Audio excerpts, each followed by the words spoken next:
Assalamualaikum warahmatullahi wabarakatuh.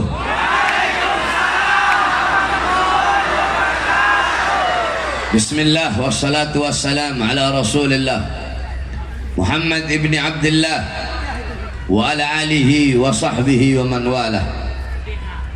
Wa ba'd, yang saya cintai, yang saya muliakan para alim ulama, para habaib, para kiai, para asatid, para tuan-tuan guru, para tokoh masyarakat, para aparat pemerintah, wabil khusus segenap para pimpinan 20 Majelis Taklim Gabungan Kota Langsa, yang saya cintai, yang saya muliakan segenap panitia peringatan Maulid Nabi besar Muhammad, yang saya cintai, yang saya muliakan Bapak Wali Kota Kota Langsa beserta seluruh para hadirin hadirat, bapak-bapak, ibu-ibu, khususnya para pemuda-pemudi sekalian, umat baginda Nabi besar Muhammad yang selalu dimuliakan oleh Allah Subhanahu wa taala. Saudara-saudara sekalian yang dimuliakan oleh Allah, alhamdulillah, segala puji dan syukur kehadirat Allah Subhanahu wa taala. Dialah Allah Subhanahu wa taala yang maha besar, yang besar selain Allah kecil. Dialah Allah Subhanahu wa taala yang maha kaya, yang kaya selain Allah miskin. Dialah Allah yang maha kuat, yang maha perkasa, yang kuat, yang perkasa selain Allah lemah.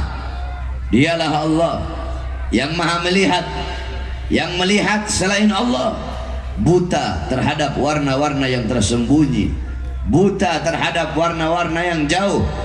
Dialah Allah yang maha mendengar, yang mendengar selain Allah tuli terhadap suara-suara yang jauh dan suara-suara yang dekat akan menulikannya. Dialah Allah Subhanahu wa taala yang dimana walaupun seluruh makhluk berbuat baik tidak akan menambahkan sedikit pun keagungan di sisinya, dan walaupun seluruh makhluk berbuat dosa tidak akan mengurangi sedikit pun keagungan di sisinya. Dialah Allah yang maha berilmu, yang berilmu selain Allah adalah pencari ilmu. Dialah Allah yang maha tahu, yang tahu selain Allah adalah pencari pengetahuan. Dialah Allah yang maha hidup, yang hidup selain Allah pasti akan tiada, pasti akan mati. Yang wujud selain Allah pasti akan hancur, pasti akan binasa. Dialah Allah yang maha berkuasa, yang berkuasa selain Allah kadang berkuasa dan kadang tidak berkuasa. Dialah Allah yang dimana pada malam hari yang mulia ini Allah Subhanahu wa ta'ala memilih kita dari sebagian banyak hamba-hambanya. Allah pilih kita sebagai hamba-hamba yang menyambut dengan gembira hari lahirnya kekasihnya, yaitu baginda Nabi besar Muhammad sallallahu alaihi wasallam. Saudara-saudara sekalian yang dimuliakan oleh Allah, kita duduk di ini majlis dalam rangka menyambut Maulid Nabi besar Muhammad sallallahu alaihi wasallam. Saya kagum dengan orang-orang yang ada di Langsa. Daerah-daerah lain belum bikin acara maulid karena ini masih bulan Safar. Daerah-daerah lain bikin maulid biasanya masuk bulan Rabiul Awal. Biasanya kalau masih Muharram sama Safar, daerah-daerah lain itu bikin acaranya acara Muharram. Tapi ini orang Langsa, orang Aceh luar biasa, belum masuk bulan maulid tapi sudah bergembira terlebih dahulu dengan lahirnya baginda Nabi besar Muhammad sallallahu alaihi wasallam. Maka saya berikan penghormatan yang sangat besar kepada seluruh masyarakat Langsa, khususnya para panitia yang telah dengan begitu luar biasanya, dengan begitu semangatnya memperingati acara Maulid baginda Nabi besar Muhammad sallallahu alaihi wasallam. Saudara-saudara sekalian yang dimuliakan oleh Allah Subhanahu wa taala, di dalam kitab Khawashi Syarwani ala Tuhfatil Muhtaj, itu kitab Hawashi Syarwani adalah kitab daripada Al-Imam Asy-Syarwani. Itu adalah hasyiah daripada kitab Tuhfatul Muhtaj Al-Imam Ibnu Hajar Al-Haytami. Kitab Tuhfatul Muhtaj Al-Imam Ibnu Hajar Al-Haytami adalah syarah daripada kitab Matan Minhajut Talibin Al-Imam An-Nawawi. Dari kitab Minhaj, itu kitab Imam Nawawi, disyarahkan sama Imam Ibnu Hajar Al-Haytami, diberi nama kitab Tuhfatul Muhtaj. Kemudian disyarahkan dengan lebih jelas, namanya Khasyiyah. Oleh siapa? Oleh Al-Imam Asy-Syarwani. Di situ, di dalam Khawasis Syarwani dijelaskan bahwasanya inna afdalal layali huwa lailatu maulidis syarif thumma lailatul qadar thumma lailatul jum'ah. Dikatakan oleh beliau bahwasanya paling utamanya malam yang paling utama, malam yang paling agung, malam yang paling mulia dari seluruh malam-malam yang ada. Malam yang paling mulia adalah malam kelahiran baginda Nabi besar Muhammad. Setelah malam kelahiran Nabi, baru malam Lailatul Qadar. Setelah malam Lailatul Qadar, baru malam Jumat. Pertanyaannya, kenapa malam lahirnya Nabi lebih utama daripada Lailatul Qadar? Padahal Lailatul Qadar malam turunnya malaikat, malam turunnya Al-Quran, malam yang lebih utama dari 1000 bulan. Tapi kenapa malam kelahiran Nabi lebih mulia daripada Lailatul Qadar? Al-Imam Al-Qastallani radhiyallahu anhu dalam kitabnya Al-Mawahib Al-Laduniyah, beliau berkata malam maulid lebih utama daripada Lailatul Qadar karena 3 perkara. Apa 3 perkara itu?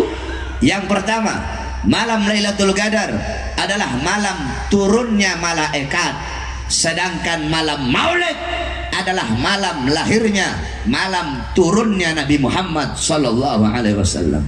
Yang kedua, malam Lailatul Qadar adalah anugerah yang Allah berikan kepada Nabi Muhammad, sedangkan malam maulid adalah malam lahirnya seseorang yang diberikan anugerah tersebut. Berarti kalau bukan karena lahirnya Nabi, tidak akan ada Lailatul Qadar.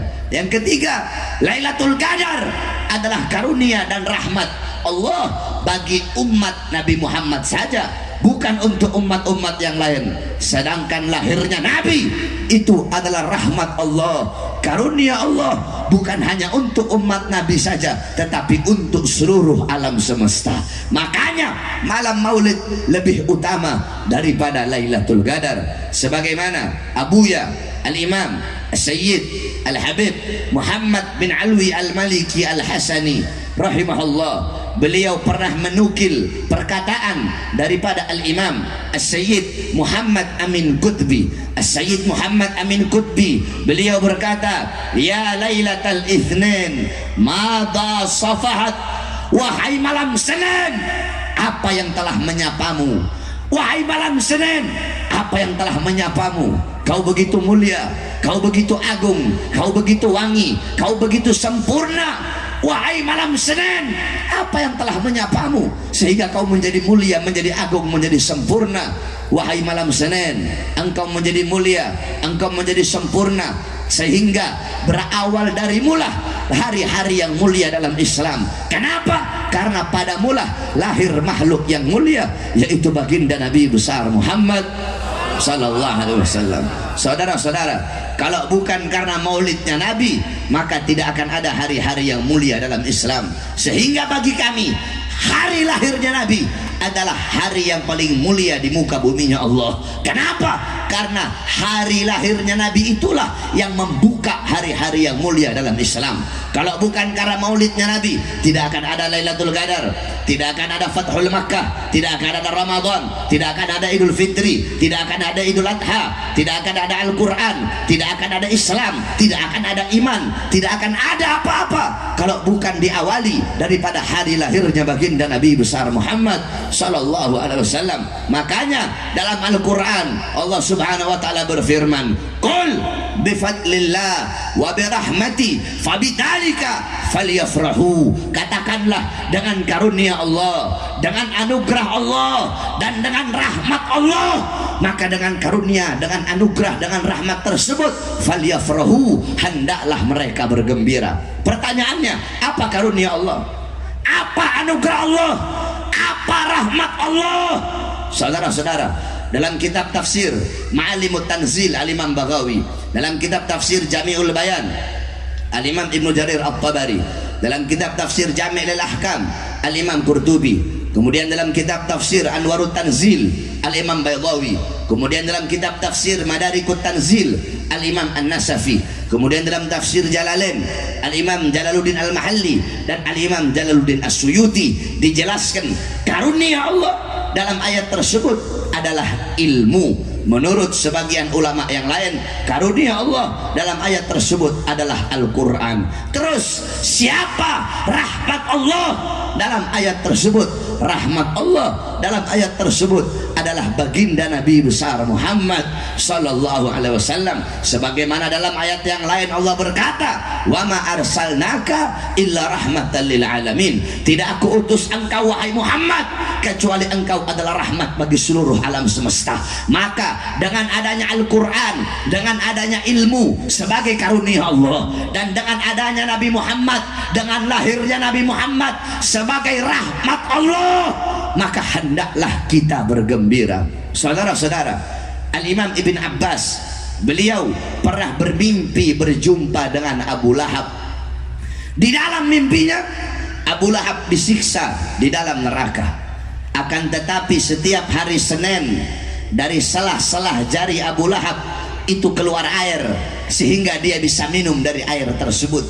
Maka Ibn Abbas bertanya, wahai Abu Lahab, kenapa Allah ringankan azab dan siksamu setiap hari Senin dari selah-selah jarimu keluar air? Apa kata Abu Lahab? Ya, Allah ringankan azab dan siksaku setiap hari Senin. Kenapa? Karena aku pernah bergembira dengan lahirnya Muhammad. Ketika itu aku punya budak namanya Suwaibah. Suwaibah datang membawa kabar kelahiran Muhammad. Ketika mendengar ponakanku lahir, aku sangat senang, aku sangat gembira. Saking senangnya aku, saking gembiranya aku merdekakan Suwaibah.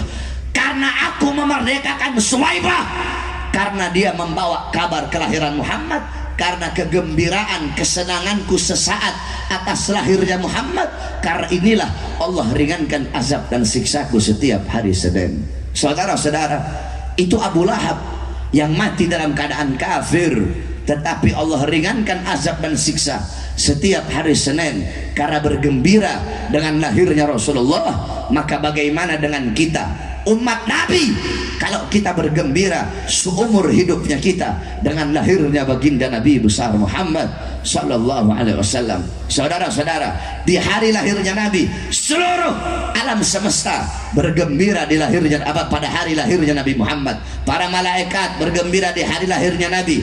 Para bidadari berdandan, bidadari yang sudah cantik, mereka lebih mempercantik dirinya menyambut kelahiran Rasulullah. Para wildan, mereka menggelarkan permadani, menggelarkan intan permata untuk menyambut kelahiran Nabi Muhammad. Binatang-binatang, tumbuh-tumbuhan, seluruhnya bergembira dengan lahirnya Nabi, illa iblis, kecuali iblis.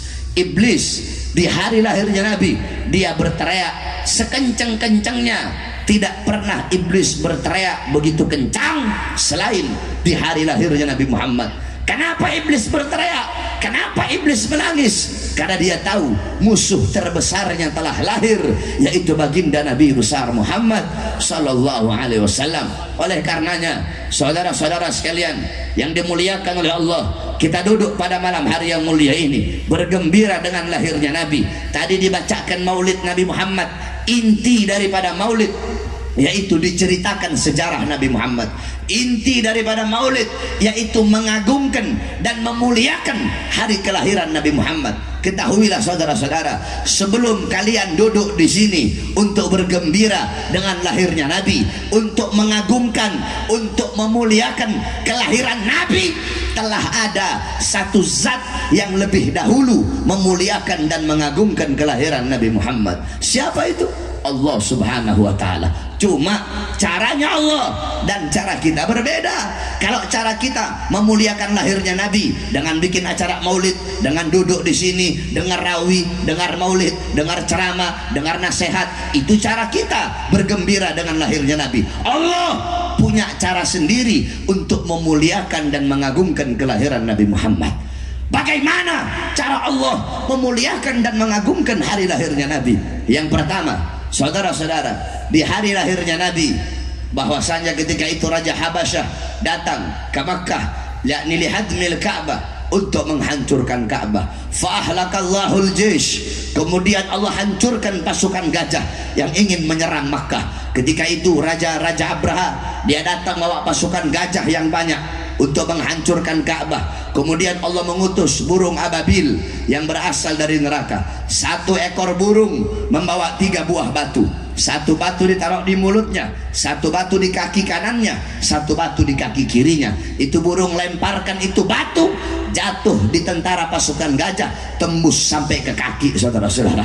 Allah hancurkan, Allah binasakan pasukan gajah pada hari lahirnya Nabi.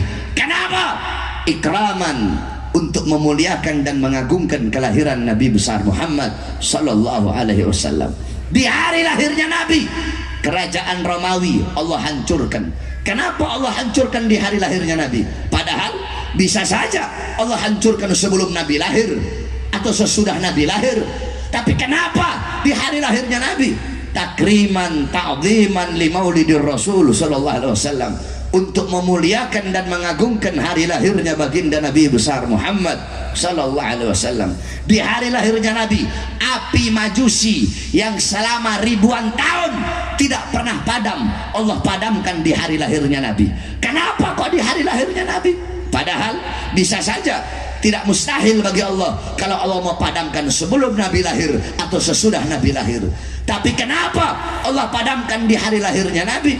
Takriman, ta'ziman, untuk memuliakan, untuk mengagungkan hari kelahiran baginda Nabi besar Muhammad sallallahu alaihi wasallam. Sumur-sumur yang kering memancarkan airnya di hari lahirnya Nabi. Pohon-pohon yang kering, pohon-pohon yang tandus berbuah kembali. Pohon kurma yang kering berbuah di hari lahirnya Nabi. Kenapa kok di hari lahirnya Nabi?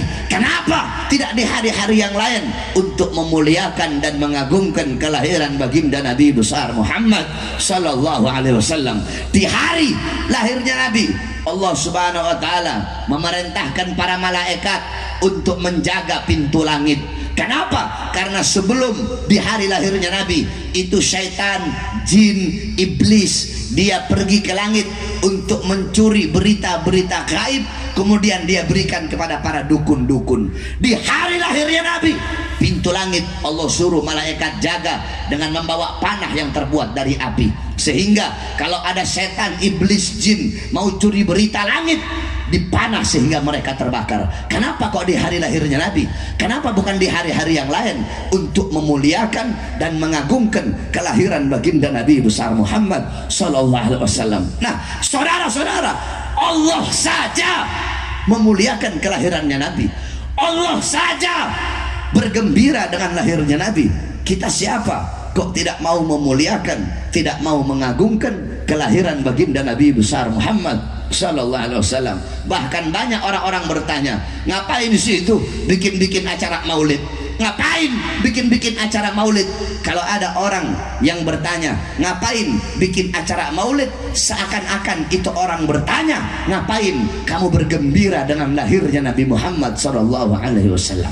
Karena Orang yang merayakan maulid adalah orang yang mengungkapkan kegembiraannya dengan lahirnya Nabi.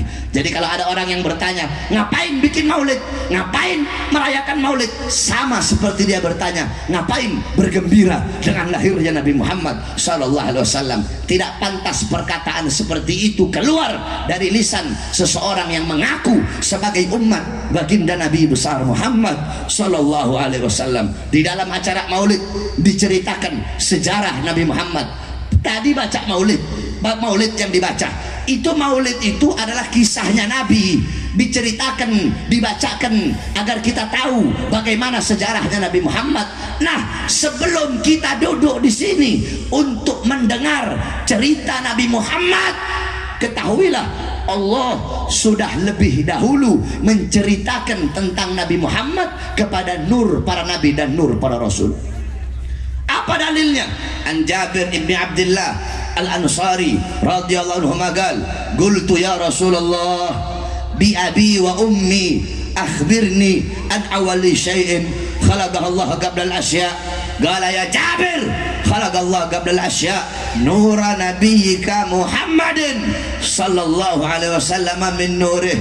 Dari Jabir bin Abdullah Al-Ansar, beliau bertanya kepada Rasulullah, ya Rasulullah, demi ayahku, demi ibuku, akhbirni, beritahu aku ya Rasulullah, sebelum Allah ciptakan apa-apa, siapa makhluk yang pertama kali diciptakan oleh Allah subhanahu wa ta'ala? Kemudian Nabi Muhammad menjawab, ya Jabir, innallaha khalaqa qabla al-asya.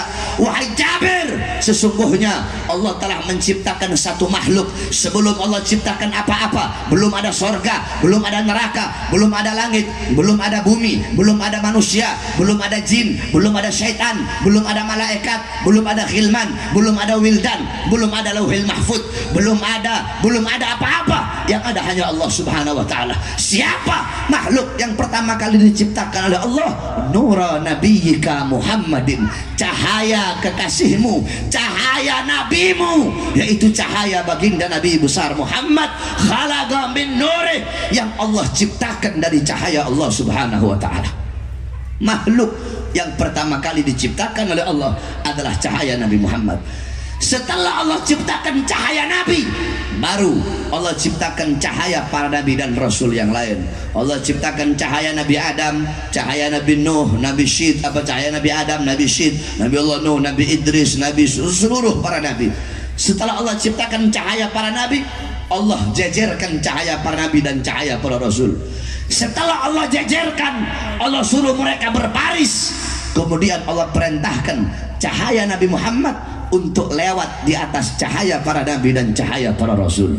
Ketika cahaya Nabi Muhammad lewat, tiba-tiba mereka, cahaya para nabi dan cahaya para rasul, bertanya, ya Allah, cahaya siapa yang barusan itu lewat? Kenapa cahayanya begitu terang? Cahayanya menyilaukan pandangan mata kami. Apa kata Allah? Hadza nur habibi Ahmad ismuhu fis sama, Muhammad ismuhu fil ard, huwa akhirul anbiya wa imamur rasul, ahlaquhul Quran. Kata Allah, ini adalah cahaya kekasihku. Ahmad namanya di langit, Muhammad namanya di bumi. Dia adalah akhir para nabi, dia pemimpin para rasul, akhlaknya adalah Quran. Allah menceritakan kisah Nabi Muhammad, Allah menceritakan siapa itu Nabi Muhammad di hadapan cahaya para nabi dan cahaya para rasul.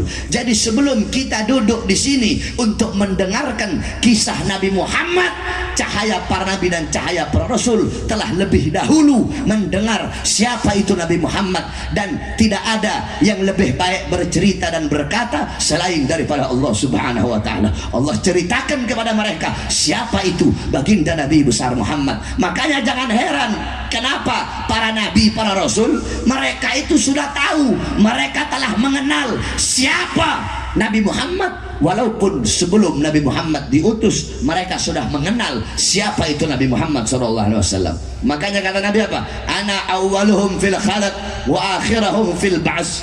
Aku adalah yang pertama kali dalam penciptaan dan aku yang terakhir kali dalam pengutusan.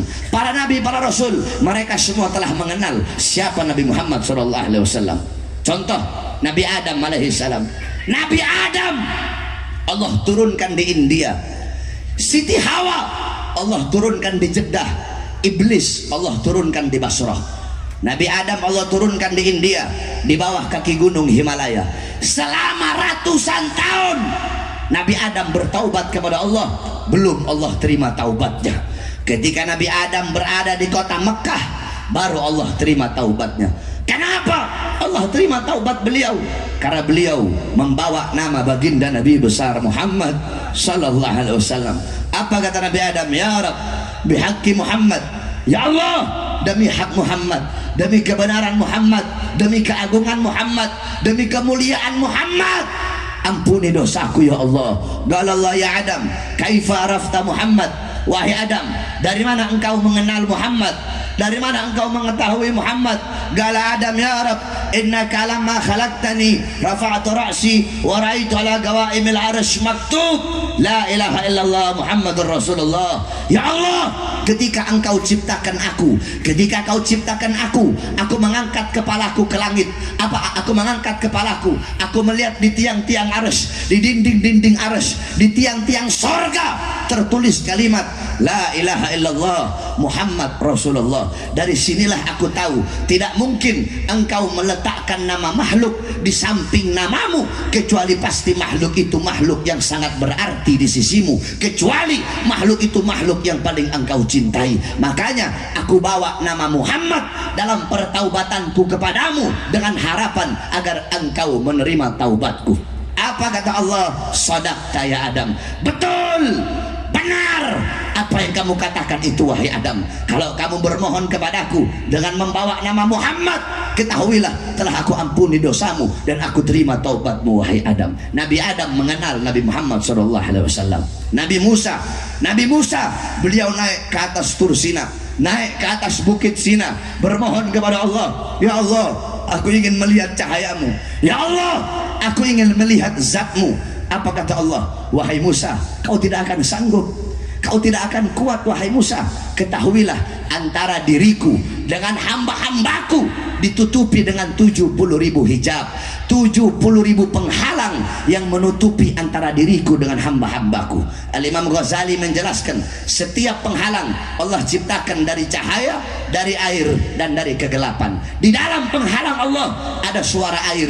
Andaikan kita, Allah izinkan telinga kita untuk mendengar suara gemuruh air yang ada dalam penghalang Allah, saking ketakutan pasti hati kita akan copot dari badan, saudara-saudara. Andaikan Allah buka satu penghalang, Allah perlihatkan kepada gunung, gunung akan hancur jadi abu. Nah, apa kata Allah?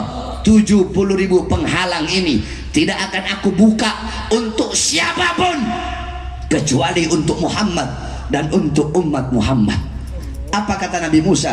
Ya Allah, aku tidak bisa menjadi Muhammad, maka jadikanlah aku bagian daripada umat Muhammad. Nabi Musa mengenal siapa Rasulullah sallallahu alaihi wasallam. Para nabi, para rasul terdahulu mengenal Nabi Muhammad. Kita umatnya tidak mengenal siapa itu baginda Nabi besar Muhammad sallallahu alaihi wasallam. Tidakkah kau kenal Rasulullah yang dimana dalam Al-Quran Allah subhanahu wa ta'ala berfirman, laqad ja'akum rasulun min anfusikum azizun alaihi ma'anittum harisun alaikum bil mu'minina raufur rahim. Sesungguhnya telah datang kepada kalian seorang nabi utusan Allah dari kalangan kalian, yaitu dari kalangan manusia. Dia bersedih atas penderitaan kalian. Apa yang kalian rasakan dia rasakan. Berat bagi dia atas penderitaan kalian, kesusahan kalian. Dia menjaga kalian, menjaga akidah kalian, tauhid kalian. Dia Rasulullah menjaga keimanan kalian. Kepada orang-orang yang beriman dia sangat berkasih sayang. Tidakkah engkau mengenal siapa Rasulullah SAW? Beliau adalah seorang manusia yang dimana pernah 3 hari 3 malam kelaparan, 3 hari 3 malam tidak makan, 3 hari 3 malam mengganjal perutnya dengan sebongkah batu. Beliau kelaparan bukan untuk keluarganya, bukan untuk anak cucunya, bukan untuk sahabatnya, tetapi beliau kelaparan demi kalian sebagai umatnya. Tidakkah kalian mengenal beliau Rasulullah? Pipinya pernah tertusuk tulang tembus sampai ke sebelah. Demi siapa? Demi kalian sebagai umatnya. Beliau seorang manusia yang dimana Sayyidatuna Aisyah radhiyallahu anha beliau berkata, ya man lam yalbisal harir wa lam yanam 'alal firashil wathir, ya man kharaja minad dunya wa lam yashba' batnahu walau bi khubzis sa'ir, ya man lam yanam tulal layali min khafin nari sa'ir. Apa kata Sayyidah Aisyah? Wahai seorang manusia yang tidak pernah berpakaian sutra, wahai seorang manusia yang tidak pernah tidur di atas kasur, wahai seorang manusia yang tidur di yang tidak pernah tidur di atas kasur, yakni tidurnya selalu di atas tikar. Wahai seorang manusia yang wafat, yang meninggal dunia dalam keadaan perutnya kosong, belum masuk sesuatu apapun, walaupun sekedar roti yang kering. Nabi Muhammad kesusahan, Nabi Muhammad kelaparan, Nabi Muhammad menderita, Nabi Muhammad berdakwah. Lupakah kalian ketika beliau pergi ke kota Taif, dilempari, beliau dihujani dengan lemparan batu. Ketika darah beliau akan menetes, beliau tampung darah tersebut agar tidak jatuh di atas tanah Taif. Sahabat berkata, ya Rasulullah, kenapa kau tampung darahmu ya Rasulullah? Apa kata Rasulullah? Andaikan darahku jatuh di atas tanah Taif, maka penduduk Taif akan ditenggelamkan oleh buminya Allah Subhanahu wa taala, sedangkan mereka adalah umatku. Tidakkah kalian tahu bagaimana kecintaan Nabi Muhammad kepada kalian? Kecintaan Nabi kepada kalian lebih besar daripada kecintaan bapak ibu kalian kepada kalian, lebih besar daripada kecintaan istri-istri kalian kepada kalian, suami kalian kepada kalian, anak-anak kalian kepada kalian. Nabi Muhammad SAW yang dimana dijelaskan bahwasanya Sayyidina Ali bin Abi Thalib radhiyallahu an, inna Rasulullah SAW fi akhir nafsi harragat syafataihi marrataini fa'algaitu sam'i fasami'tuhu yaqul ummati ummati ummati faqubida Rasul sallallahu alaihi wasallam. Apa kata Sayyidina Ali bin Abi Thalib? Nabi Muhammad di akhir hayatnya, aku melihat bibir beliau bergerak dengan 2 kali gerakan. Kemudian aku dekatkan telingaku, aku mendengar beliau berkata, ummati umatku, ummati umatku umatku. Kemudian meninggal Nabi Muhammad SAW. Ketika itu Allah berkata kepada Jibril, wahai Jibril, turunlah engkau, sampaikan kepada Muhammad, apakah Muhammad memilih dunia atau memilih aku? Kalau dia memilih dunia, sampaikan kepadanya, akan aku panjangkan umurnya. Tapi kalau dia memilih aku, sampaikan kepadanya, hari ini akan datang kematiannya. Turun Jibril alaihissalam. Ketika itu Rasulullah berada di atas kasur, sedang dalam keadaan sakit di rumah Sayyidatuna Aisyah. Apa kata Jibril? Ya Rasulullah, Tuhanmu memberikan kepadamu 2 pilihan. Apakah kau akan memilih dunia atau memilih Allah Subhanahu wa taala? Apa kata Jibril? Apa kata Nabi?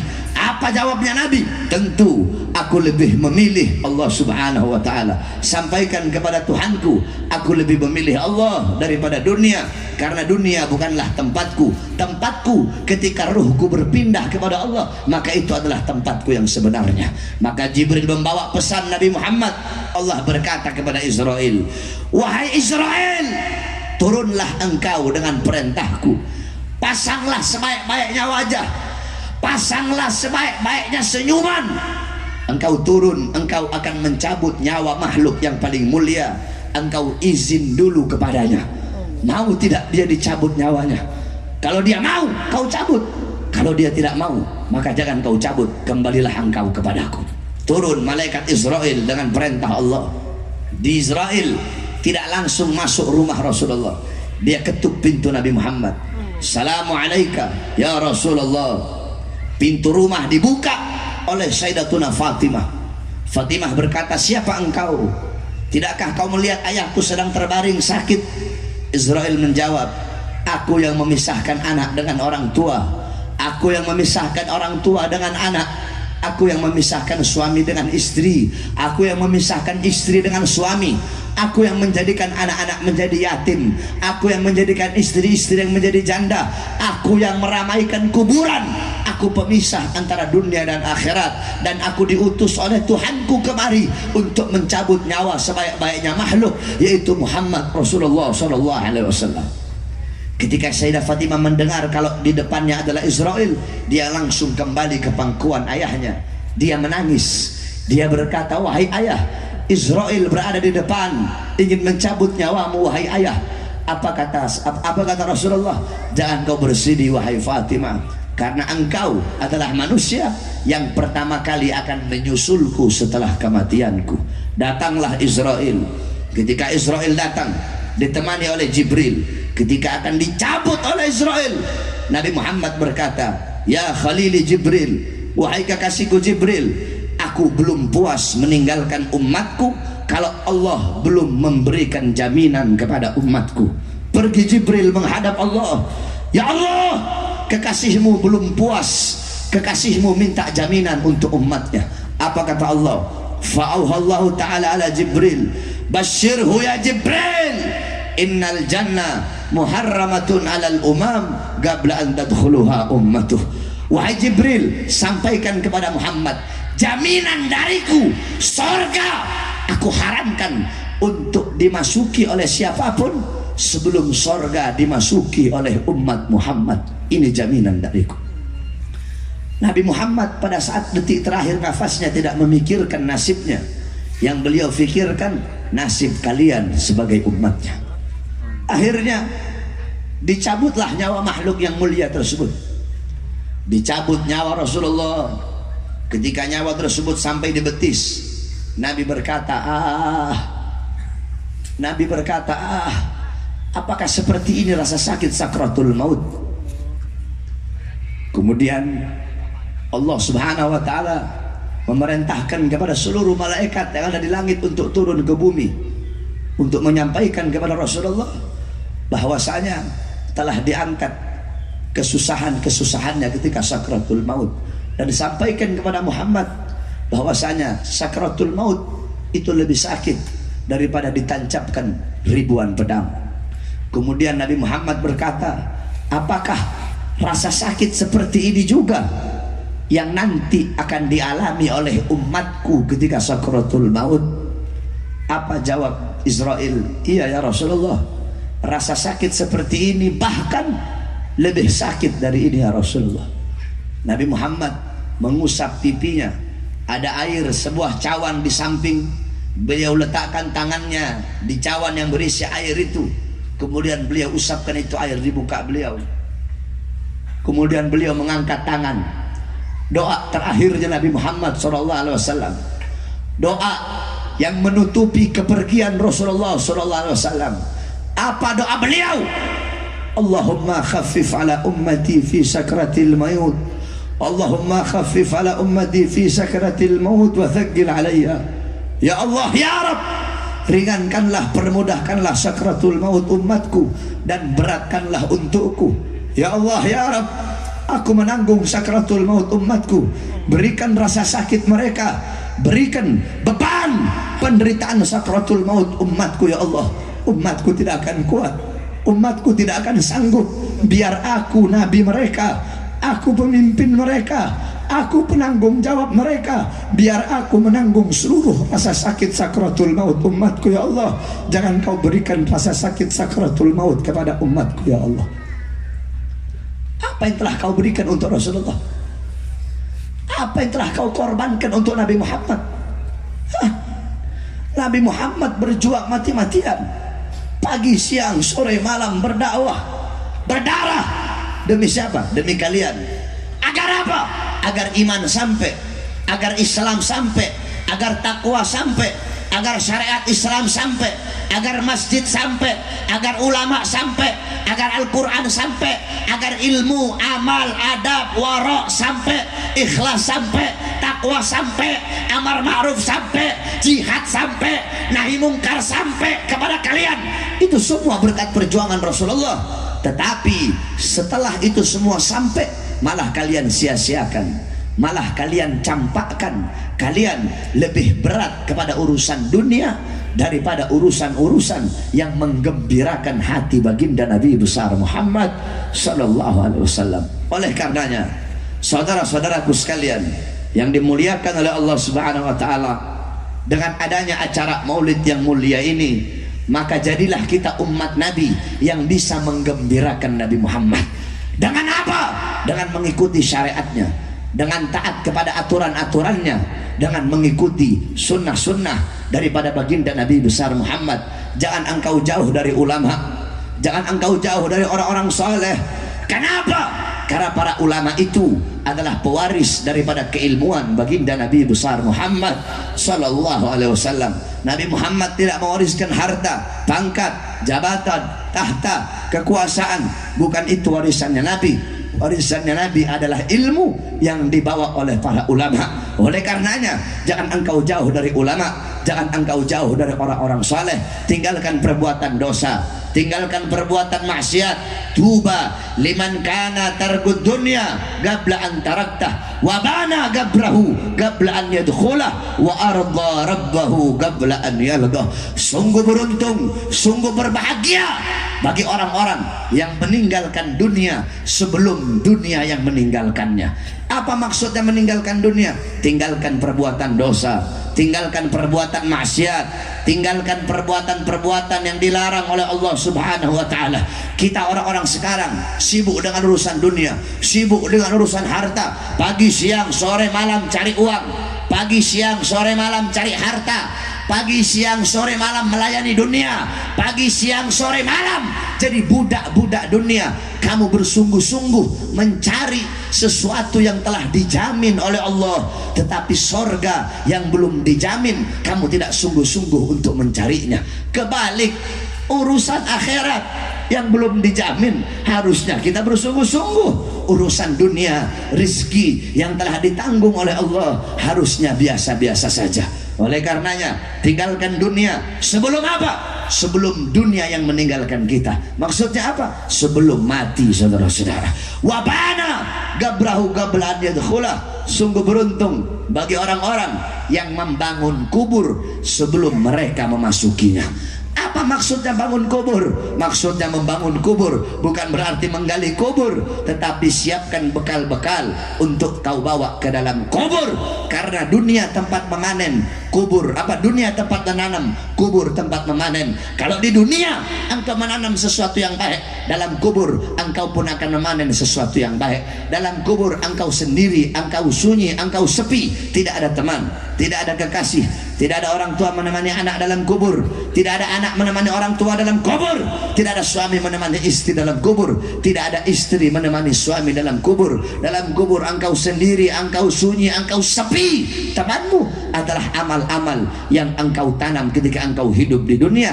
Maka siapkan bekal-bekal untuk engkau bawa ke dalam kubur. Wa arda rabbahu qabla an yalqah. Dan sungguh beruntung bagi orang-orang yang ridha kepada Tuhannya sebelum dia berjumpa dengan Tuhannya. Oleh karenanya, saudara-saudara sekalian yang dimuliakan oleh Allah Subhanahu wa taala, di tahun baru Islam ini 1440 Hijriah, kita harus menjadi orang-orang yang hijrah. Jangan sama dengan tahun kemarin. Kalau tahun kemarin dan tahun sekarang sama, tidak bertambah ketaatan, tidak bertambah kepatuhan, tidak bertambah ketakwaan, maka berarti selama 1 tahun kemarin kita tidak mendapatkan keberkahan. Sebab kenapa? Al-barakah, keberkahan itu bukan bertambah harta, bukan bertambah umur, bukan bertambah waktu. Al-barakah tuzidukum fit ta'ah. Barokah adalah bertambahnya ketaatan dan kepatuhan kepada Allah Subhanahu wa taala. Hijrahlah engkau. Sebab ketika kita berbicara tentang tahun baru Hijriah, maka tidak akan pernah bisa dilepaskan daripada hijrah Nabi Muhammad. Sebab kenapa? Sebab Hijriah, tahun Hijriah itu diambil dari kata hijrah, sebagaimana dijelaskan para ulama dalam kitab tarikh Al-Imam Ibnu Jarir At-Tabari, dalam kitab tarikh Syiarul A'lam An-Nubala karangan Al-Imam Az-Zahabi, dalam kitab tarikh Al-Bidayah wan Nihayah karangan Al-Imam Ibnu Katsir, dijelaskan dulu orang Arab jahiliyah, bahkan sampai di zaman Nabi, sampai di zaman Sayyidina Abu Bakar, sampai di zaman Khalifah Umar bin Khattab di tahun kedua menjabat sebagai khalifah, umat Islam tidak punya tahun. Jadi umat Islam itu nggak punya tahun. Mereka pakai kalender Komariah berdasarkan hitungan bulan. Mereka tahu Rajab, Sya'ban, Ramadan, Syawal, Dzulqa'dah, Dzulhijjah, Muharram, Safar, Rabiul Awal, tapi tidak ada tahun. Sehingga ketika itu penamaan tahun, mereka menamakan tahun sesuai dengan kejadian terbesar yang terjadi pada tahun tersebut. Contoh, ada namanya Amul Fil, tahun gajah. Kenapa dinamakan tahun gajah? Wasummiya amal fil li'anna malikal habasyah ja'a ilal Makkah wa kana fihi filun adim lihadmil Ka'bah. Dinamakan tahun gajah karena pada tahun tersebut Raja Habasyah datang ke Mekah menghancurkan Ka'bah, membawa pasukan gajah yang besar. Sepanjang tahun kejadian terbesar adalah datangnya pasukan gajah. Makanya tahun tersebut dinamakan tahun gajah. Ada namanya Sanatul Izni, tahun izin. Kenapa dinamakan tahun izin? Karena pada tahun tersebut Nabi Muhammad diizinkan untuk hijrah. Ada namanya Sanatul Amri, tahun perintah. Kenapa dinamakan tahun perintah? Karena pada tahun tersebut Nabi Muhammad diperintahkan untuk memerangi orang-orang musyrik. Ada namanya Sanah Tajdidul Ka'bah, tahun renovasi Ka'bah. Kenapa dinamakan tahun renovasi Ka'bah? Karena kejadian terbesar sepanjang tahun itu Mekah banjir, sehingga Ka'bah ada beberapa bagiannya yang rusak, kemudian diperbaharui dan diperbaiki. Begitu terus setiap tahun dengan nama yang berbeda-beda. Sanatul Zilzal, Sanatul Zalazil, Sanatul Tamhis, terus sampai di zaman Khalifah Umar bin Khattab. Ketika Khalifah Umar bin Khattab menjabat sebagai khalifah di tahun kedua, ketika itu beliau menulis surat kepada Abu Musa al-Ash'ari yang isi suratnya, innahu yu'tina min amiril mu'minin kitaban maktubun fihi Sya'ban walam nadri ayu syai'in na'mal huwa Sya'banul madi, Sya'banul an atau Sya'ban istiqbal. Kata-kata apa dalam kitab beliau Abu Musa al-Ash'ari berkata, sesungguhnya didatangkan kepada kami sebuah tulisan yang berasal dari Amirul Mukminin Umar bin Khattab. Dalam tulisan tersebut, dalam surat tersebut tertulis bulannya bulan Sya'ban, tapi kami tidak tahu apa yang harus kami lakukan. Apakah Sya'ban tahun kemarin, Sya'ban tahun sekarang, atau Sya'ban tahun depan? Karena tidak ada tahunnya ketika itu, hanya tulis Sya'ban. Nggak tahu Sya'ban tahun kemarin, Sya'ban tahun sekarang, atau Sya'ban tahun depan. Ketika Sayyidina Umar mendengar tersebut, beliau berkata apa? Du'u linnas syai'an li'arifunahu. Letakkan bagi manusia sesuatu yang dimana dengan sesuatu itu manusia bisa mengenal. Maksudnya apa? Bikin kalender, bikin tahun buat umat Islam. Fa istasyara Umar ma'al ashab. Kemudian Sayyidina Umar bin Khattab bermusyawarah dengan para sahabat. Ketika beliau bermusyawarah, ada sahabat yang usul, tetapkan tahun umat Islam mulai dari lahirnya Nabi Muhammad. Ada lagi yang usul, tetapkan tahun umat Islam mulai dari wafatnya Nabi Muhammad. Ada lagi yang usul, tetapkan tahun umat Islam mulai dari Nabi Muhammad diangkat menjadi nabi. Dari sekian banyak usulan, usulan yang diterima adalah usulan Sayyidina Ali bin Abi Thalib. Apa usulan beliau? Usulan beliau, tetapkan tahun bagi umat Islam mulai dari kita meninggalkan negeri berhala. Maksudnya apa? Maksudnya mulai dari hijrah, yaitu hijrah dari Makkah ke Madinah. Maka ditetapkanlah tahun Hijriyah, diambil dari hijrahnya baginda Nabi besar Muhammad SAW. Itu adalah asal usul peletakan dan penamaan daripada tahun Hijriyah. Makanya ketika berbicara tentang tahun baru Islam, tidak bisa dilepaskan daripada hijrahnya Nabi Muhammad SAW. Pertanyaannya, apa itu hijrah? Hijrah, para ulama berbeda pendapat tentang hijrah. Al-Imam Suyuti beliau berkata, al-hijrah intiqal an syai' ila syai'. Al-Imam Qurtubi berkata, al-hijrah intiqal min mawdi' ila mawdi' wa qasdu tarkil awal itharan lithani. Al-Imam Mujahid berkata, al-hijrah tarku diyarahum in khafal fitnah wal i'tidari fi dzatillah. Terlalu panjang kalau saya mau jelaskan dan saya artikan. Intinya saja, sebenar-benarnya makna hijrah adalah yang disampaikan oleh baginda Nabi besar Muhammad sallallahu alaihi wasallam. Apa hijrah menurut Nabi? Al-muhajir man hajara ila ma nahallahu anhu. Orang-orang yang berhijrah adalah orang-orang yang meninggalkan apa-apa yang dilarang oleh Allah Subhanahu wa taala, meninggalkan perbuatan dosa, meninggalkan perbuatan maksiat. Allah larang mabuk, kamu tidak mabuk, kamu tinggalkan mabuk, berarti kamu orang yang berhijrah. Allah larang zina, kamu tinggalkan zina, berarti kamu orang yang berhijrah. Allah larang makan riba, kamu tidak makan riba, maka kamu orang yang berhijrah. Allah larang korupsi, Allah larang mencuri, Allah larang terima menyuap atau menerima suap, kamu tidak terima itu, kamu tidak melakukan itu, maka kamu orang yang berhijrah. Setiap orang yang meninggalkan perbuatan dosa, maka orang tersebut disebut orang yang berhijrah kepada Allah Subhanahu wa taala. Makanya di tahun baru Islam 1440 Hijriah ini, ayo kita hijrah. Hijrah dari apa? Hijrah dari kebodohan menuju kepintaran. Hijrah dari apa? Dari keterpurukan menuju kebangkitan. Hijrah dari apa?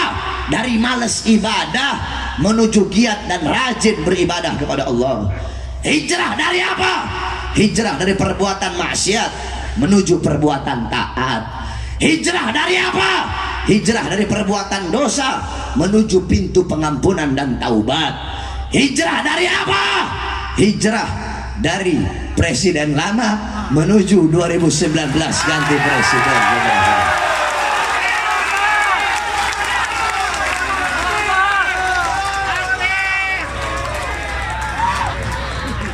Saya tanya masyarakat Langsa, 2019 ganti presiden, hijrah apa bukan? Hijrah apa bukan? Hijrah apa bukan? Kurang keras. Hijrah apa bukan? Jadi kalau saya bahas 2019 ganti presiden, berarti saya lagi bahas hijrah, betul? Berarti melenceng tidak dengan apa yang tadi saya sampaikan? Melenceng apa tidak? Saya tanya, mau saya bahas 2019 ganti presiden? Mau saya bahas 2019 ganti presiden, namanya apa? Namanya apa? Itu namanya hijrah. Hijrah dari apa? Hijrah dari pemimpin lama menuju pemimpin baru. Hijrah dari presiden yang kalau berkata suka berdusta menuju presiden yang berkata jujur, itu namanya hijrah dari presiden yang dimana kalau diberi amanat dia khianat. Hijrah berpindah menuju presiden yang kalau diberi amanat dia tidak khianat, itu namanya hijrah dari presiden yang kalau berkata, kalau berjanji suka mengingkari menuju presiden yang kalau berkata tidak, apa yang kalau berjanji tidak pernah diingkari, itu namanya Sebelum saya bahas tentang itu, saya ingin kemukakan 3 pendapat, saudara-saudara. Orang Aceh, orang Langsa, kamu perhatikan betul-betul apa 3 yang ingin saya sampaikan ini agar kamu tidak salah mengartikan. Yang pertama, yaitu makalah daripada Al-Imam Abu Aswad Ad-Du'ali. Masyarakat Langsa tahu siapa Abu Aswad Ad-Du'ali? Siapa? Abu Aswad Ad-Du'ali itu pengarang ilmu nahwu. Al-Imam Abu Aswad Ad-Du'ali, beliau pernah berkata, apa kata beliau? Al-muluk hukamun 'alan nas. Para raja, para penguasa, para pemerintah, polisi, tentara, RT, RW, lurah, camat, bupati, wali kota, gubernur, menteri, presiden, mereka yang mengatur negara, mengatur masyarakat, mengatur rakyat. Terus siapa yang mengatur mereka? Al ulama hukamun 'alal muluk. Para ulama, para ustadz, para kiai, para tuan-tuan guru, mereka lah yang bisa mengatur para pemerintah dan para penguasa, saudara-saudara. Jadi yang namanya kiai, yang namanya ulama itu ngatur pemerintah, bukan ulamanya diatur sama pejabat, saudara-saudara. Yang namanya tuan guru itu, yang namanya kiai itu ngatur pejabat, bukan diatur sama pejabat. Yang namanya kiai ngatur presiden, bukan diatur sama presiden, bukan. Sampai-sampai dijelaskan khiyarul muluk alladzina ya'tunal ulama. Sebaik-baik raja, sebaik-baik penguasa adalah para raja, para penguasa yang mendatangi para ulama. Sebaliknya, wasyirarul ulama, seburuk-buruknya ulama, sebejat-bejatnya ulama, alladzina ya'tunal umara, adalah para ulama yang mendatangi para penguasa, ulama yang mendatangi pejabat bihaqiyatul dunia, dengan tujuan mencari dunia, cari harta, cari pangkat, cari jabatan, cari kursi, cari kekuasaan. Mereka yang seharusnya masuk dalam pemerintahan untuk menasehati para ulama, untuk menasehati para pemerintah, untuk menasehati para kiai, untuk menasehati para presiden, untuk menasehati para pemerintah, tetapi mereka masuk ke dalam lingkungan tersebut malah ikut-ikutan kotor, malah ikut-ikutan sebagaimana mereka alladzi yaj'alu ilmahu tabi'an li ra'yil muluk. Mereka para ulama yang menjadikan ilmunya untuk mengikuti kemauan para penguasa. Penguasa bilang A, mereka akan cari-cari dalil, padahal mereka tahu ini A salah, A ini salah, tetapi mereka akan cari dalil. Untuk apa? Untuk membenarkan yang salah daripada penguasa, untuk menghalalkan yang haram daripada yang salah tersebut, untuk menghakkan yang batil daripada penguasa tersebut. Oleh karenanya, intinya besok pada 2019 hanya ada dua pilihan, saudara-saudara. Yang pertama yaitu kiai pilihan presiden, ulama pilihannya presiden. Yang kedua, presiden pilihannya ulama. Saya tanya masyarakat Langsa, yang satu ulama pilihan presiden, yang kedua presiden pilihannya ulama. Saya tanya, jawab yang jujur, mana yang lebih baik, satu apa dua? Satu apa dua? Mana yang lebih bagus, satu apa dua? Satu apa dua? Satu adalah ulama pilihan presiden, dua adalah presiden pilihan ulama. Mana yang harus dipilih, satu apa dua? Satu apa dua? Satu apa dua? Satu apa dua? Saudara-saudara, suara-suara kalian yang akan menentukan besok baik buruknya Indonesia.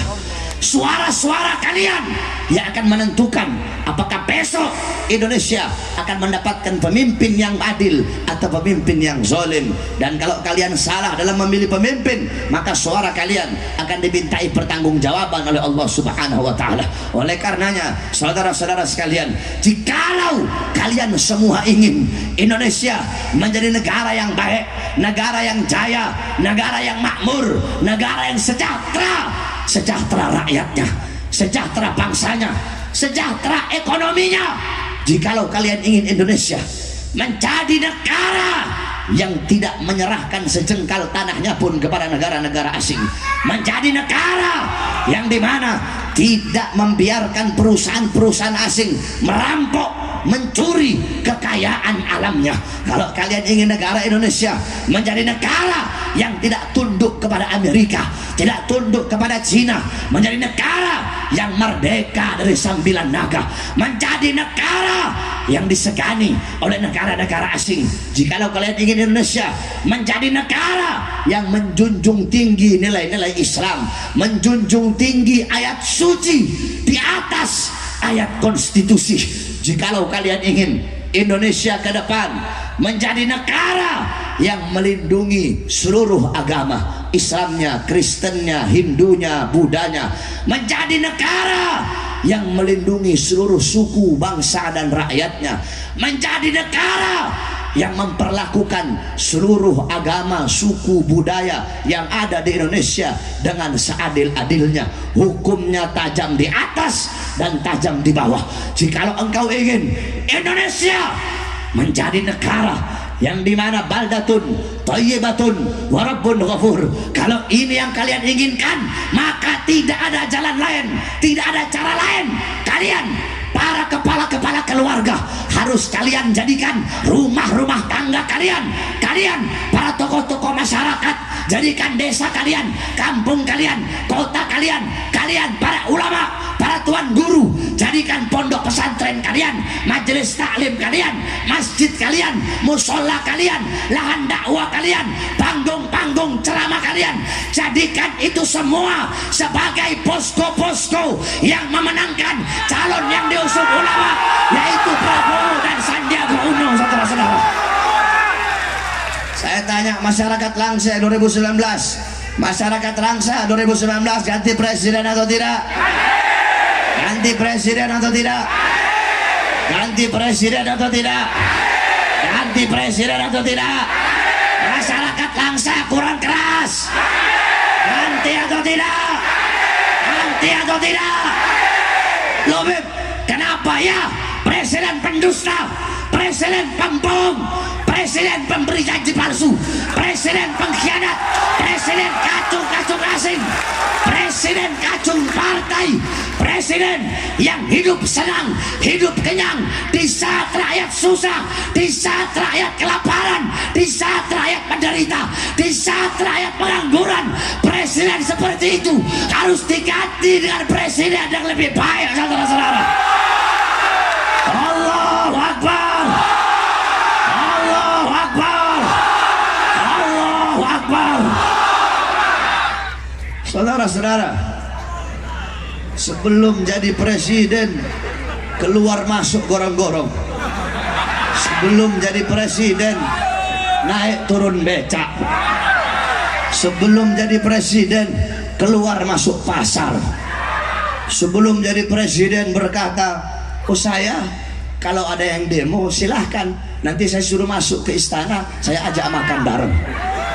Giliran 4.11, tragedi 4.11, umat Islam, jutaan umat Islam datang di depan istana presiden meminta keadilan darinya, malah dianya lari, dianya kabur, pengecut, saudara-saudara. Sebelum jadi berjanji kepada rakyat, rakyat tertipu dengan kesederhanaannya, rakyat tertipu dengan kepolosannya. Memang sih mukanya polos, mukanya deso, mukanya sederhana, pakaiannya sederhana, tahu-tahu BBM naik, betul, listrik naik, yang susah tambah susah, yang miskin tambah miskin, yang menderita tambah menderita, yang makmur orang asing, yang makmur perusahaan asing. Kita pribumi Indonesia menjadi budak di tanah air kita sendiri, saudara-saudara. Banyak rakyat susah. Makanya saya sampaikan, kalau para pahlawan-pahlawan zaman dulu, para pahlawan, mereka mengorbankan jiwa, mengorbankan nyawa, mengorbankan darah demi rakyat, demi bangsa, demi Indonesia. Itu pahlawan zaman dahulu. Pejabat-pejabat sekarang, mereka korbankan rakyat, mereka korbankan bangsa, mereka korbankan negara. Indonesia yang jadi korban, merah putih yang jadi korban, rakyat yang jadi korban. Mereka korbankan kita rakyat untuk kepentingan perut dan partainya, saudara-saudara. Makanya tidak ada cara lain. 2019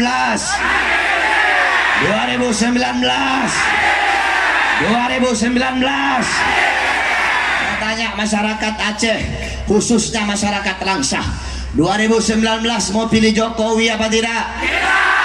Mau pilih Jokowi apa tidak? Tidak. Mau pilih Jokowi apa tidak? Tidak. Wakilnya Kiai, pilih apa tidak? Tidak. Ibu-ibu Kiai, tidak. Pilih apa tidak? Tidak. Kiai, tidak. Kiai, tidak. Ulama-ulama, wakilnya Habib, cucu Nabi, Habib, cucunya Rasulullah. Pilih apa tidak? Pilih apa tidak? Pilih apa tidak? Loh Habib kenapa nggak pilih Jokowi? Jokowi kan wakilnya Kiai. Hei, siapapun wakilnya, siapapun, setinggi apapun ilmunya, mau ustadz, mau kiai, mau tuan guru, mau syekh, mau abuya, semulia apapun garis keturunannya, semulia apapun nasabnya, mau Habib, mau Sayyid, mau Syarif, kalau mereka diusung oleh partai-partai pendukung penista agama, maka kita sebagai umat harus kita tenggelamkan, saudara-saudara.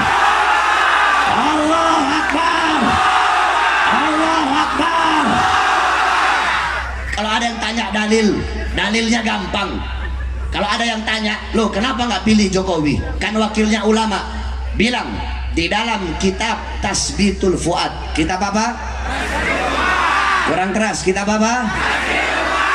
Dalam kitab Tasbitul Fuad karangan Al-Habib Abdullah bin Alwi Al-Haddad, ya itu panjang. Itu di akhir beliau jelaskan, idza taghayyara ru'us taghayyara al-mar'us. Ya, semua ikut saya. Idza taghayyara ru'us taghayyara al-mar'us. Kalau pimpinannya berubah, maka yang dipimpin pun akan berubah. Pimpinannya rusak, yang dipimpin pun akan rusak. Saya tanya, partai yang mengusung mereka berdua partai apa? Ayo jangan takut. Masa orang Aceh takut? Setahu saya orang Aceh itu berani-berani. Kalau ada orang Aceh takut, diragukan Acehnya itu.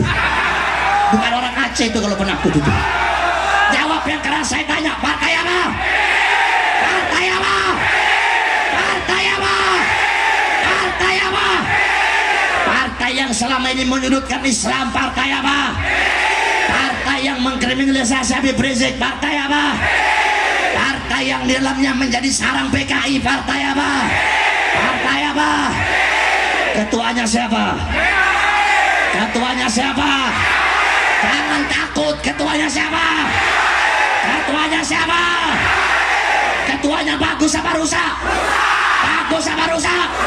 Bagus apa rusak? Ketuanya udah rusak, pimpinannya udah rusak. Mau siapapun yang diangkat mereka, saya kasih tahu sama kamu, calon, ya, calon itu kacung partai. Calon itu mutabe, pengikut. Pengikut siapa? Pengikut roisahnya, pengikut emaknya. Emak bilang A, emak bilang A. Walaupun A itu berlawanan dengan keyakinannya, berlawanan dengan hatinya, berlawanan, tetap mereka bakal enggak emak, bakal nurut sama emaknya. Satu contoh, nggak usah jauh-jauh. Kamu tahu Kapitra? Kapitra tahu? Pengacara Habib Rizik. Itu Kapitra dulu bela Habib Rizik mati-matian. Bela mati-matian. Begitu diangkat oleh PDI menjadi calon legislatif, apa namanya? Caleg dari Dapil Riau, ya. Di Kapitra dulu pengacara Habib Rizik diangkat oleh PDI jadi caleg Dapil Riau, langsung berubah 9.999 derajat melawan Habib Rizik, saudara-saudara. Itu satu contoh. Orang dekat saja bisa berubah gara-gara diangkat oleh partai yang tidak benar. Betul? Oleh karena saya tanya, 2019 masyarakat Aceh 2019 mau ganti presiden atau tidak? Ganti presiden atau tidak? Ganti presiden atau tidak? Kalau dihalangi polisi gimana? Ayo gimana ayo? Saya tanya orang Aceh, kalau 2019 ganti presiden terus dihalangi polisi, dibubarin polisi, lawan apa jangan? Lawan apa jangan? Lawan apa jangan? Kemarin di Surabaya, di Riau, ya, Surabaya, Riau, Tangerang Selatan, sampai-sampai ada santri yang kena pukul oleh polisi, saudara-saudara. Acara 2019 ganti presiden dibubarkan oleh polisi, tetapi acara 2019 tetap Jokowi dibiarkan, bahkan dilindungi. Saya tanya, adil apa tidak? Adil apa tidak? Adil apa tidak? Insya Allah polisi di sini nggak sama kayak polisi di sana. Polisi di sini insya Allah polisinya polisi baik, polisinya polisi yang adil insya Allah. 2019 ganti presiden dibubarkan oleh polisi, giliran 2019 tetap Jokowi dibiarkan. Adil apa tidak? Polisinya kurang ajar apa tidak? Biadab apa tidak? Biadab apa tidak? Bajingan apa bukan? Bajingan apa bukan? Kalian harusnya adil dong, betul? Kalau 2019 ganti presiden kalian bubarkan, 2019 tetap Jokowi juga bubarkan, betul? Sebab dua-duanya dilindungi oleh konstitusi, saudara-saudara. Ini enggak, 2019 ganti presiden dibubarin, 2019 tetap Jokowi malah dilindungin. Kalian pendukung Jokowi, kami ini nggak suka perang, kami nggak mau perang, kami nggak mau ribut, betul? Kita cinta damai, betul? Kalau kalian nggak suka dengan 2019 ganti presiden, main yang bagus dong. Jangan sewa oknum-oknum polisi, bayar oknum polisi, bayar preman bayaran, bayar ormas bayaran buat bubarkan acara. Jangan. Kalau kalian nggak suka dengan 2019 ganti presiden, ya gampang, kalian bikin aja acara sendiri. Acara apa kek? 2019 tetap si cungkring, apa kek kalian bikin? 2019 tetap si anak emak, 2019 tetap si unyil, 2019 tetap si muka polos otak iblis, atau apa kek? Jangan main-main bubarkan, betul? Betul. Polisi harus adil, polisi harus jadi wasit, betul? Saya tanya, wasit boleh nggak ikut main bola? Wasit main bola boleh apa tidak? Wasit ikut tendang bola boleh apa tidak? Boleh apa tidak? Andaikan wasit ikut main bola, membela klub bola sebelah apa? Membela klub bola sebelah kiri, kira-kira penonton sebelah kanan turun apa tidak? Turun apa tidak? Diapain tuh polisi? Diapain? Dikeroyok, betul? Kalian polisi itu pelayan rakyat, harus melayani masyarakat. Kalian para polisi anak kandung rakyat. Seragam kalian, baju kalian, gaji kalian, rumah kalian, kendaraan kalian dari keringat dan daki rakyat. Harusnya kalian perlakukan rakyat dengan mulia, bukan memperlakukan rakyat seperti binatang. Kalian harus adil, betul? Hukum tuh harus tajam di atas, tajam di bawah, betul? Makanya saya heran sama orang yang anti sama syariat Islam. Saya heran betul, mereka takut sama syariat Islam. Makanya orang-orang kadang kalau melihat kamu orang mana, orang Aceh, aduh takut saya. Di sana kan syariat Islam berlaku, mencuri dipotong tangannya. Anti sama syariat Islam. Padahal saya kasih tahu sama kamu bagaimana rahmatnya syariat Islam. Sayyidina Umar bin Khattab ketika beliau menjabat sebagai khalifah, ketika beliau menjabat sebagai khalifah, ini ada dalam kitab Syiarul Alam An-Nubala karangan Imam Az-Zahabi. Ketika beliau jadi khalifah, itu Amr bin As adalah gubernur Mesir ketika itu. Nah, di Mesir tuh banyak orang-orang Kristen. Nah, ketika itu Amr bin As mau bikin masjid. Ketika Amr bin As mau bikin masjid, tiba-tiba ada rumahnya orang Yahudi. Amr bin As bawa uang, Yahudi, saya mau beli kamu punya rumah karena mau dibangun masjid. Katanya Yahudi, ini satu-satunya rumah peninggalan orang tuaku, tidak akan saya jual berapapun kamu mau bayar. Marah Amr bin As. Kata Amr bin As apa? Hancurin rumahnya, bangun masjid. Ini Yahudi pergi ke Madinah, ngadu sama Khalifah Umar bin Khattab. Kata Khalifah Umar bin Khattab, ada apa? Katanya Yahudi, wahai Khalifah, aku rakyatmu, aku adalah seorang Yahudi, tetapi aku adalah rakyatmu. Gubernur Amr bin As, dia merobohkan rumahku untuk dibikin masjid. Aku minta keadilan darimu, wahai Khalifah Umar bin Khattab. Marah Sayyidina Umar. Akhirnya Sayyidina Umar ambil tulang onta, dia ambil tulang onta, kemudian dia ambil pedangnya, dia ambil pedang, dia bikin kayak huruf alif, dia garis itu tulang onta kayak huruf alif, terus di bawahnya dibikin garis melintang kayak kasro gitu, kayak melintang. Ini kasih kepada Amr bin As. Ini Yahudi bawa ini tulang onta tadi ke Amr bin As. Ketika dibawa, wahai Amr bin As, ini ada titipan dari Khalifah Umar bin Khattab. Ketika dilihat, kaget Amr bin As. Kata ini Yahudi, aku tidak pernah melihat engkau setakut ini wahai Amr bin As. Kata Amr bin As, iya, ini teguran dari Khalifah Umar bin Khattab. Terus maksudnya apa? Bahwasanya tulang ini, artinya ini tulang, aku nantinya bakal mati, maka janganlah aku bangga dengan pangkat dan jabatanku. Terus maksudnya ini garis huruf kayak huruf alif apa? Aku harus menerapkan hukum seadil-adilnya, tajam di atas dan tajam di bawah. Tidak boleh hukum hanya tajam kepada yang Kristen, ya, kemudian tumpul kepada yang Muslim. Sebaliknya, tidak boleh hukum hanya tajam kepada yang Muslim terus tumpul kepada yang Kristen. Hukum harus adil, tajam di atas, tajam di bawah. Terus maksudnya kasroh ini apa? Apa maksudnya garis melintang ini apa? Kalau aku tidak adil, maka Khalifah Umar bin Khattab tidak segan-segan akan menggorok leherku. Apa kata Amr bin As? Padahal udah dibangun ini pondasi masjid udah dibangun. Kata Amr bin As apa?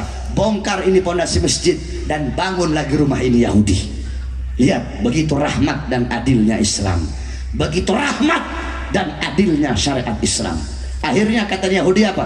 Tidak usah kau bongkar, saksikanlah dengan adilnya Islam bahwasanya aku mengikuti agama yang kalian anut, yakni aku masuk ke dalam agama Islam.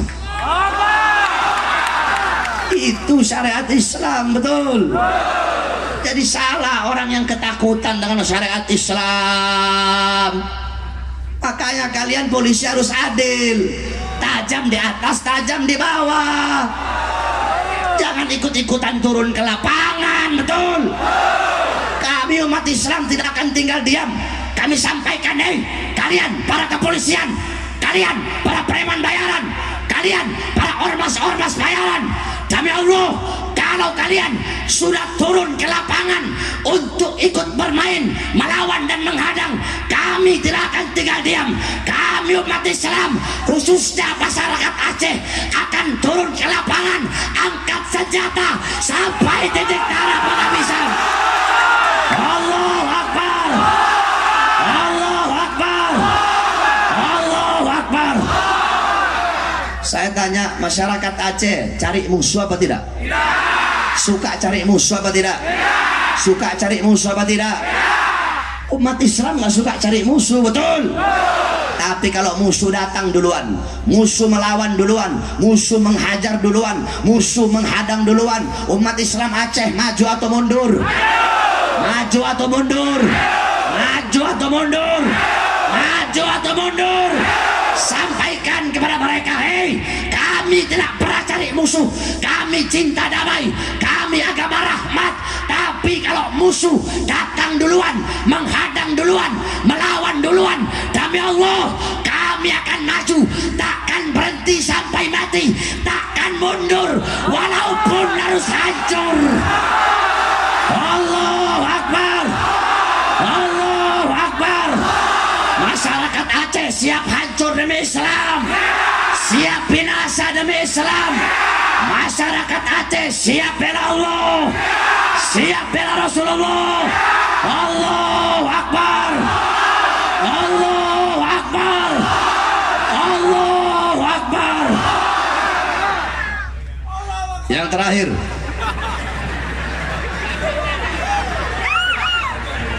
sebelum saya tutup, saudara-saudara, kita tidak akan membiarkan kezaliman dari manapun kezaliman itu datang, betul? Betul? Kita tidak akan menyalahkan yang benar walaupun kebenaran itu datangnya dari musuh, betul? Ada musuh nih kita nggak suka, tapi dia berbuat yang benar, maka kebenaran yang dia perbuat tidak akan kita salahkan, tapi akan kita benarkan, betul? Ada sahabat nih, sahabat berbuat salah, kesalahan yang ia lakukan juga tidak akan kita benarkan, betul? Jadi kebenaran walaupun datangnya dari musuh akan kita benarkan, kesalahan walaupun datangnya dari orang dekat kita tetapi akan kita salahkan, betul? Ini namanya adilnya Islam. Oleh karenanya kami sampaikan kepada Bapak Prabowo Subianto dan Sandiaga Uno, melalui hasil ijtima ulama 2 kemarin, bahwasanya kami nurut, kami tunduk dan taat kepada para ulama-ulama kami, khususnya yaitu guru kami, imam besar kami Al-Habib Muhammad Rizik bin Husain bin Syihab, yang dimana saudara-saudara, hasil dari ijtima ulama kemarin, umat Islam pada 2019 nanti akan memenangkan Prabowo Subianto dan Sandiaga Uno. Tetapi kami sampaikan kepada Bapak Prabowo dan Sandiaga Uno, kami umat Islam, kami para santri dan beliau-beliau para ulama, para tuan guru, para kiai, para habaib akan memperjuangkan kemenanganmu dengan benar-benar, dengan sungguh-sungguh, dengan doa, dengan ikhtiar, dengan darah, dengan air mata, dengan keringat, dengan segala cara yang dihalalkan oleh Allah Subhanahu wa taala untuk memenangkan kalian pada 2019 nanti. Dengan izin Allah kalian menang, amin. Kita menang, amin. Amin. Kemudian setelah kalian menang, setelah Allah berikan kemenangan, ternyata kalian khianati ulama kami, kalian khianati habaib kami, kalian khianati Habib Rizik kami, kalian khianati umat Islam, kalian khianati masyarakat rakyat, kalian khianati bangsa, kalian khianati negara. Demi Allah, kami yang naikkan kalian berdua, kami juga yang akan turunkan, saudara-saudara. Allahu Akbar, Allahu Akbar, Allahu Akbar. Terakhir terus dari tadi.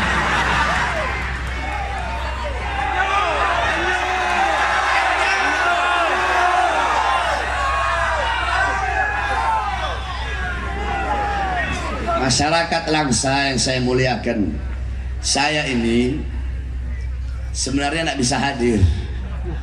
Semalam itu anak saya dirawat di rumah sakit, bayi umur 6 bulan, masuk rumah sakit dirawat sampai sekarang. Saya baru pulang ceramah dari Lombok. Saya nyampe dari Lombok itu pesawat tadi malam sampai Jakarta jam 11 malam, langsung saya ke rumah sakit. Saya mikir mau datang apa enggak ini ke Langsa. Saya punya anak Ali masuk rumah sakit, bagaimana. Tetapi tetap saya datang karena kecintaan saya kepada umat Islam Aceh, khususnya Langsa,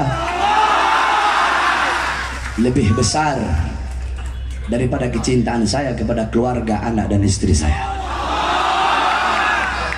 Oleh karenanya terakhir yang ingin saya sampaikan, biasanya saya itu kalau habis ceramah besoknya panitia didatengin sama polisi.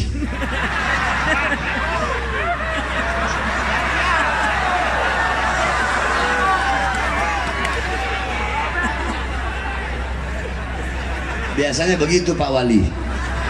Kalau di Jakarta itu Pak Wali, panitia itu saya habis ceramah udah besok dipanggil ke kantor polisi mereka.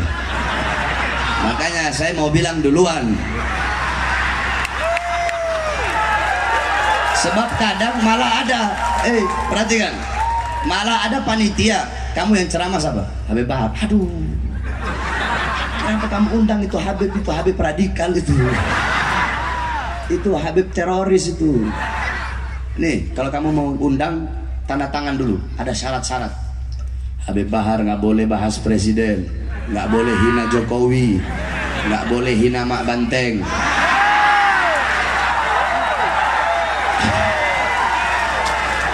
nggak boleh ceramahnya keras-keras. Oh, polisi mau atur-atur saya ceramah?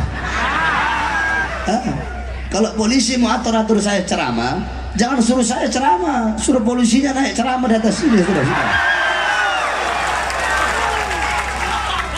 Orang ceramah mau diatur-atur, saya ini tidak bisa diatur.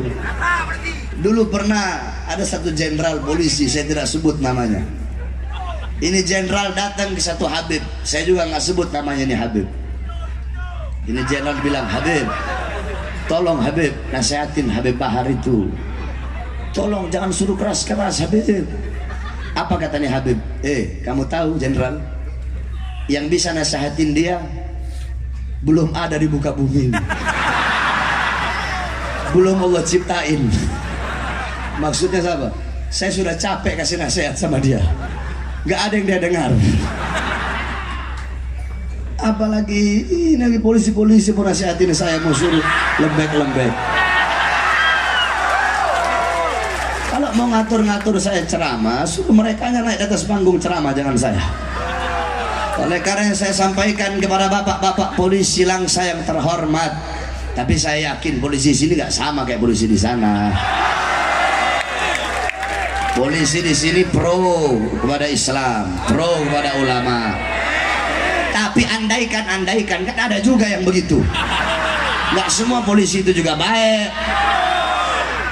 Andaikan bapak-bapak polisi mau teror panitia, mau ancam panitia, mau tanya-tanya panitia, mau tangkap panitia, jangan teror mereka, jangan ancam mereka, jangan tangkap mereka.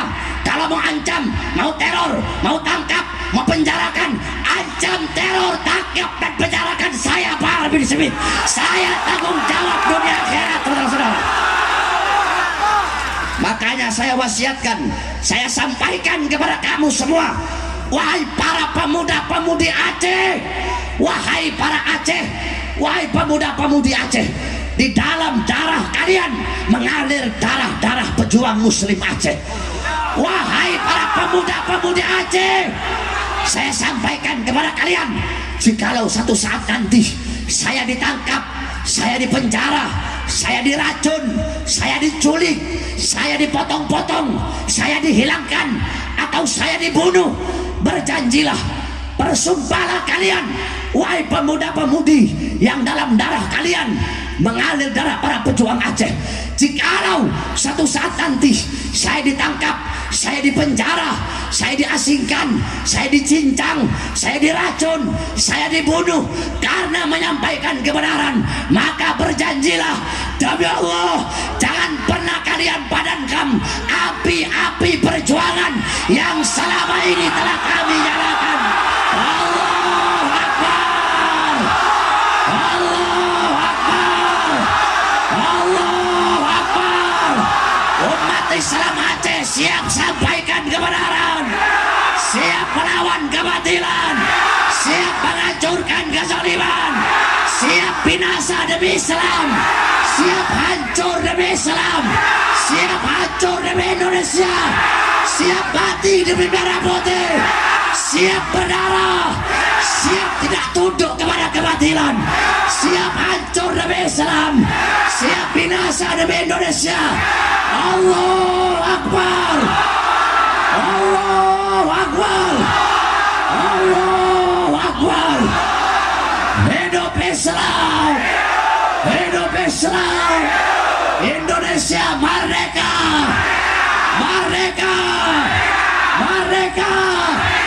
Hidup Aceh dan Darussalam, hidup Aceh, hidup Aceh.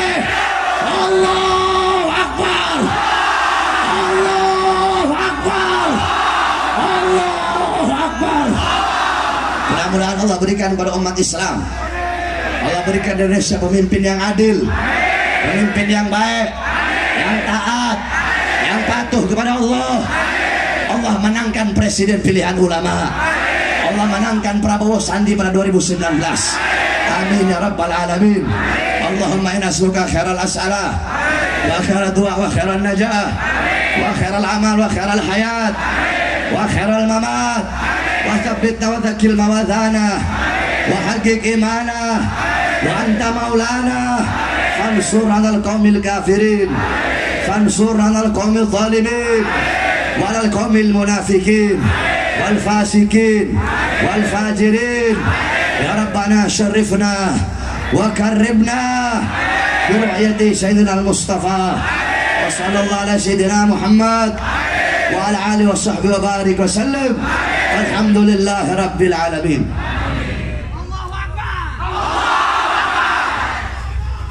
Terakhir kita doakan saudara-saudara kita yang terkena tsunami dan gempa bumi di Palu dan Sulawesi, Donggala, Lombok. Mudah-mudahan Allah angkat dan Allah ringankan segala beban-beban saudara-saudara kita yang ada di sana. Amin ya rabbal alamin. Ala hadhihi niyyah wa ala kulli niyatin salihah wa ila hadratin nabi sirril fatihah. A'udzu billahi minasyaitonir rajim. Bismillahirrahmanirrahim. Alhamdulillah.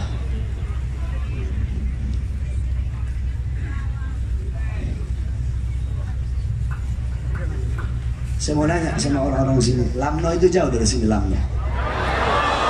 Katanya perempuannya cantik-cantik di Lamno. Matanya biru-biru katanya. Ada di sini yang matanya biru. Kalau ada saya mau nikahin itu.